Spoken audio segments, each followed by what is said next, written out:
Tout de suite, on va accueillir Gaël. Donc voilà pour la magie.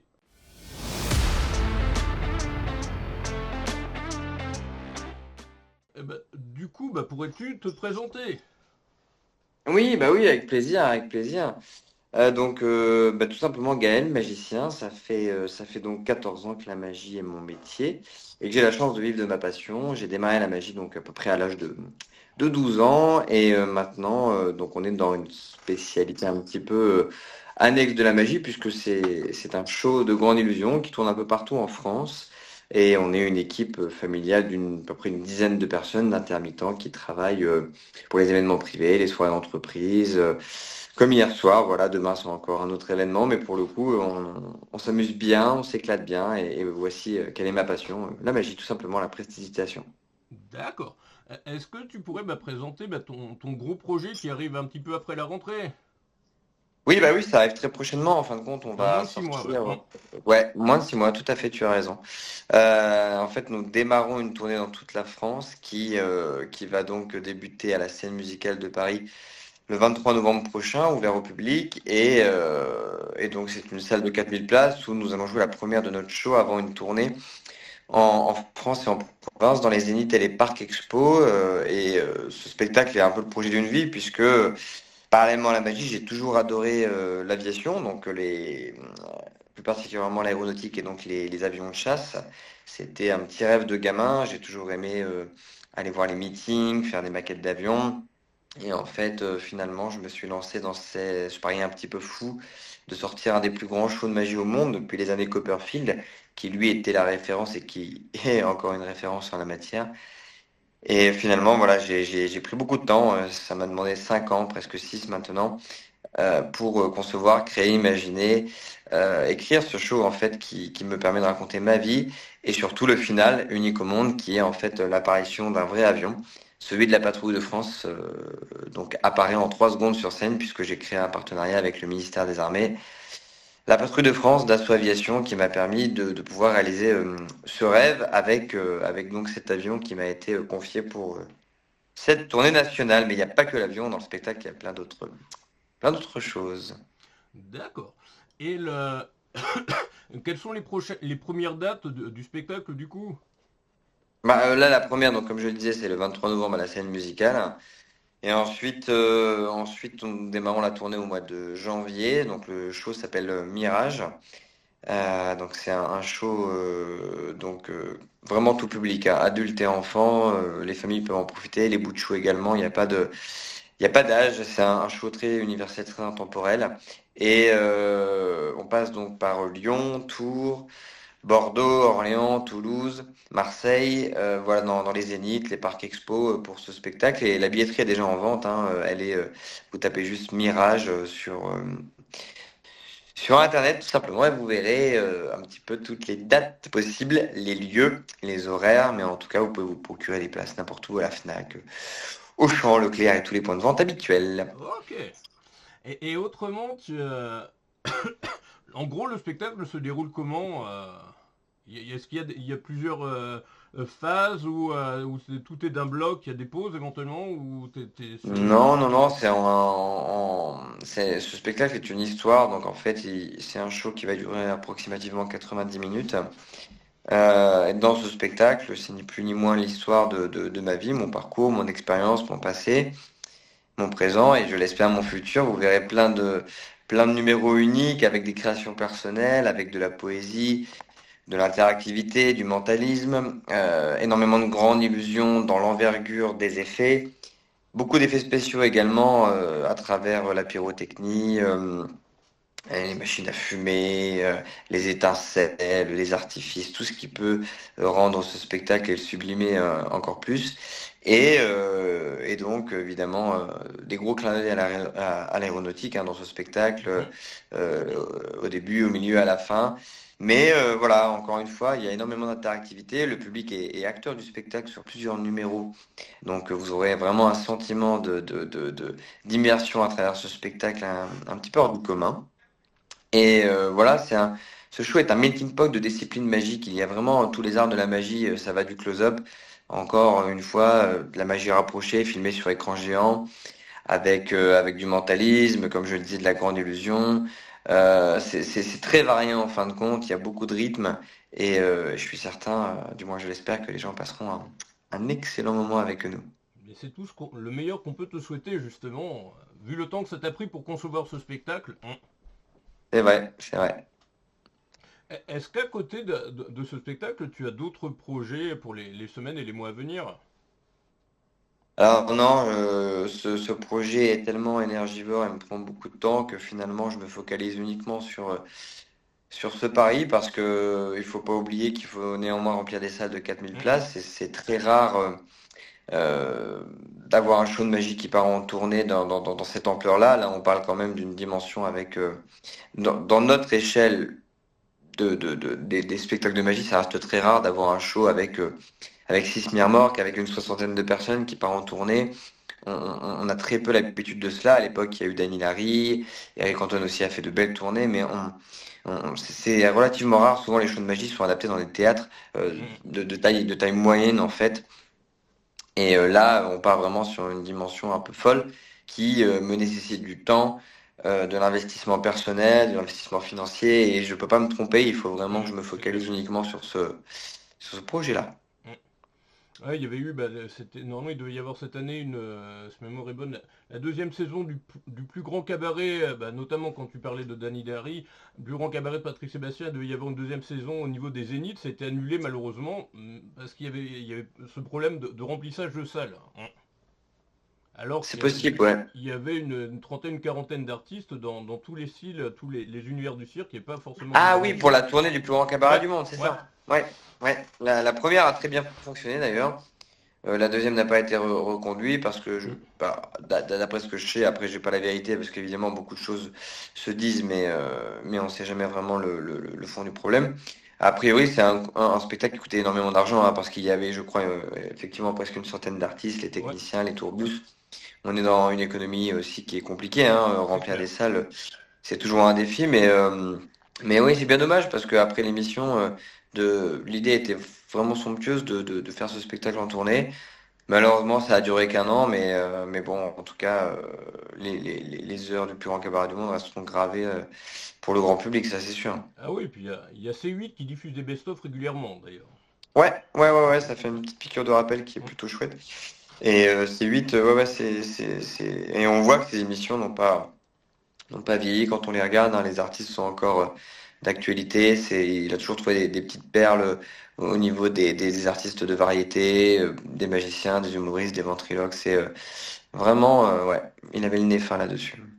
Ouais, c'est clair, il y en a comme Danny Larry qui continue un petit peu. Aussi Jeff Panaclock, qui a été un des derniers qui a explosé, qui bourre des zéniths. Ouais, tout à fait, exactement. Bah oui, oui, c'est vrai il continue vraiment à bien tourner. Et puis lui, il a une dimension aussi dans son univers qui est assez exceptionnelle avec son show qui remplit les salles et les zéniths. Je suis hyper admiratif de sa réussite sur ce plan-là. Et effectivement, il a été découvert par Sébastien hein, dans l'émission du Grand Cabaret. Donc c'est encore un exemple et une preuve de réussite à travers cette émission qui a fait les belles heures de la variété et des cabarets en fait sur scène quoi. C'est clair. Et toi, quels sont les artistes qui t'ont inspiré justement à devenir professionnel de la magie? Bah, j'en ai eu plusieurs. Après, vous n'allez pas forcément les connaître parce que ce sont des artistes qui sont pas médiatiquement connus du grand public, mais qui sont dans le milieu de la magie assez connus. Moi, j'ai eu des numéros visuels qui m'ont inspiré. Nestorato, par exemple, qui est un artiste fabuleux qui a pour force un numéro de manipulation de cartes. Il jongle avec les cartes d'une façon folle. Il y avait aussi Erwan, Erwan Boudiou, hein, avec un numéro d'oiseau, de colombe, d'apparition de perruche, avec une poésie fantastique et un rythme génial. Et surtout, dans les grands illusionnistes plus connus, j'ai vraiment, vraiment beaucoup accroché à travers trois magiciens. Il y a Hans Klok, qui est un magicien hollandais qui est très connu aux Pays-Bas, avec un spectacle de grande illusion qui tourne vraiment dans les grands théâtres, que ça soit à Rotterdam, Amsterdam, n'importe, voilà, vraiment dans toutes les villes du Pays-Bas. Il y a les Elrich Brothers qui sont la référence actuelle pour moi mondiale en termes de grands spectacles de magie. Alors eux ont un modèle économique un peu spécial aux Pays-Bas puisqu'ils remplissent vraiment des stades. C'est des stades de 20 000 places et c'est une super production avec des méga effets fantastiques. Voilà, ils sont très rock'n'roll, c'est top. Et puis évidemment la référence ultime qui est pour moi une vraie source d'inspiration que j'ai découverte à Las Vegas dans les années, donc la première fois je crois que c'était 2015. C'est évidemment David Copperfield que j'avais déjà pour plaisir de regarder lorsque j'étais bien plus jeune à l'époque, en 98, que je le voyais à la télévision. J'étais fou de son travail, de sa façon d'approcher la magie à travers, à travers vraiment un visuel mais très cinématographique. Et lorsque je l'ai vu en live, eh bien ça n'a fait que confirmer mon amour pour son travail et ça m'a donné beaucoup d'inspiration, beaucoup de force, beaucoup d'envie pour moi aussi construire un show d'une ampleur assez grande. Mm. Et qui sait, peut-être Gaël bientôt au Stade de France, on sait jamais, d'ici quelques années. Mm. Déjà, il faut me souhaiter d'avoir une bonne réussite en tournée dans toute la France Tout et à puis fait, oui, ensuite, oui, oui. Ouais, chaque chose en son temps, mais en tout cas, c'est déjà une belle aventure qui se profile et c'est ce qu'il j'espère faut. pouvoir la Mm. poursuivre le plus longtemps possible, comme mes amis les Baudins, voilà, qui eux sont à côté de chez moi, qui ont un univers un petit peu, ils viennent de province, tout comme moi, on a démarré, voilà, d'une façon un petit peu locale et voilà, mais en tout cas, ouais, j'espère que ça va fonctionner, mais on est sur la bonne voie, donc pourvu que ça dure. Oui, ils ont créé une ferme fictive dans. Voilà, et j'ai été le voir je pense l'an dernier, tout comme Patrick Sébastien, j'avais été le voir au Zénith d'Orléans, et vraiment passionnant comme spectacle, ça vaut vraiment le coup de se déplacer, ouais. Mm. Ouais, tout à fait. Et toi, à côté de ce spectacle-là, tu es plus spécialisé dans quel type de magie, à part la grande illusion? Ben moi, il faut savoir que je continue encore et toujours à faire du close-up, Mhm. qui est de la magie rapprochée, sous les yeux des invités, qui se déroule en fait avec des effets, avec des objets usuels tels que des pièces, des cartes, des téléphones empruntés, des marqueurs. Enfin, c'est très tendance depuis plusieurs années, mais moi j'ai vraiment démarré par cela parce que c'est les bases fondamentales de la magie et c'est ce par quoi souvent on débute pour pouvoir faire ses armes. Et moi je continue énormément à en faire hein, pour des mariages, anniversaires, des soirées privées. J'en fais d'ailleurs demain pour une journée porte ouverte d'une entreprise. Et j'aime vraiment parce que c'est une autre forme de magie où finalement on n'a pas la barrière de la scène. Mhm. Ça se passe vraiment sous nos yeux et c'est parfois encore plus inexplicable. Et on a le temps de tisser des liens, voilà, d'affection, d'amitié, de connexion avec le public, qui est parfois plus délicat sur scène. Donc c'est pour ça que dans le futur show, je vais également essayer d'instaurer cette forme d'immersion à travers du close-up filmé sur écran géant et aussi et surtout de l'interactivité avec le public de manière à ce qu'il y ait des numéros participatifs pour que le public se sente concerné et que le public ne soit pas seulement spectateur mais aussi et surtout acteur de ce spectacle. Mhm. Ok. D'après ton parcours, quand tu débutais la magie, au regard du temps qui est passé, est-ce que tu aurais un ou deux conseils à donner à un tout jeune magicien qui débuterait aujourd'hui pour se lancer et surtout pour persévérer peut-être? Bah, pour moi, il y a quelque chose qui est important et primordial, c'est que il n'y a pas de mauvais tour de magie, il y a que des mauvaises présentations. C'est-à-dire qu'en fait, il faut pas s'entêter à travailler seulement la technique. Effectivement, la technique doit être parfaite, car en fait, le public ne doit pas voir le Mhm. trucage et la subtilité. Mais pour que le tour soit bon et efficace, il faut avoir une bonne présentation, un personnage, une façon d'aimer les gens, de les faire rire, de les emmener dans notre univers personnel. Et je pense que la meilleure des méthodes, c'est pas de se nourrir de tous les numéros expliqués sur YouTube, sur des plateformes qui vont permettre d'apprendre le tour de magie, mais surtout pas de le présenter. Et maintenant, c'est un problème dans le sens où beaucoup trop de jeunes, hein, je parle comme un vieux, mais j'ai que 37 ans, 36. Mais néanmoins, je trouve que maintenant, il y a une façon d'apprendre la magie qui est pas forcément la meilleure dans le sens où on trouve des très bons techniciens, des magiciens très bons techniquement parlant, mais quand on les met devant un vrai public, eh bien c'est plus la même chose et le rendu n'est pas forcément optimal. Donc je pense que la meilleure des méthodes, c'est s'entraîner, jouer, répéter, mais devant du public, les amis, la famille, les proches, et ensuite devant évidemment du public autre. Mais pour moi, pratiquer, s'entraîner est important, mais s'entraîner aussi devant du vrai public, voilà. D'accord. Et puis, conclure, aurais-tu un ou plusieurs messages à transmettre à ceux qui regardent le live, qui regarderont le replay ou liront les meilleurs moments dans le mag 66 du 1er juillet, pour leur donner envie de te découvrir, de te redécouvrir et surtout de venir au spectacle qui débute le 23 novembre d'ailleurs, Mirage. Bien, non, mais tout simplement pour vous dire que si vous voulez passer un excellent moment en famille, que ce soit pour les adultes ou les enfants, venez voir ce spectacle parce que je vous promets que ce qui se prépare va être quelque chose de grand, de fort, d'impactant, avec des numéros complètement dingues, fous. Et ça, il faut le voir pour le croire parce que c'est pas des choses que l'on apprécie à la télé ou sur un téléphone. Il faut venir voir ce grand show de magie car ça fait des années que je travaille dur pour. Et je ne décevrai pas ni le public, ni les enfants, ni les parents, ni les grands-parents.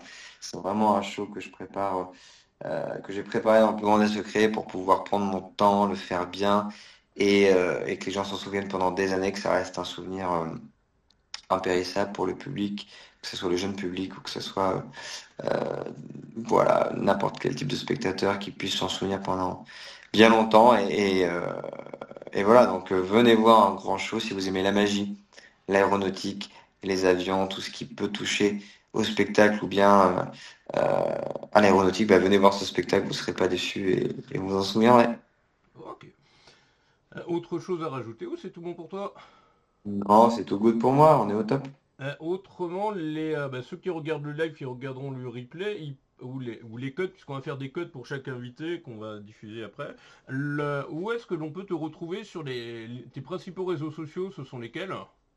Bien, les deux où je suis le plus actif, on va dire que c'est Facebook et surtout Instagram. Voilà, c'est vraiment les deux réseaux où j'ai l'habitude en tapant Gaël Magicien sur Facebook ou sur Instagram. Vous verrez les actualités, les passages télé, les dates de tournée, l'envers du décor, parfois les backstage, les créations, les essais, des choses que l'on n'a pas toujours l'habitude de voir. Et puis, bah, vu que la promo nationale va débuter sur septembre, c'est le moment de vous abonner à notre page et puis de voir un petit peu ce qui va se passer. Hmm. Ok, merci à toi. Il n'y a pas de quoi, merci pour l'invitation et puis bah au plaisir alors. Au plaisir, et puis aussi au plaisir de se voir un jour en vrai. Surtout que t'es pas Oui, très loin, nous oui. on est à Bourges. Je sais bien, il y aura bien une occasion, j'en suis certain. Avec plaisir, et puis sinon, bon courage, et puis bon spectacle et bel été. Merci, à bientôt. Merci, à bientôt, Gaël.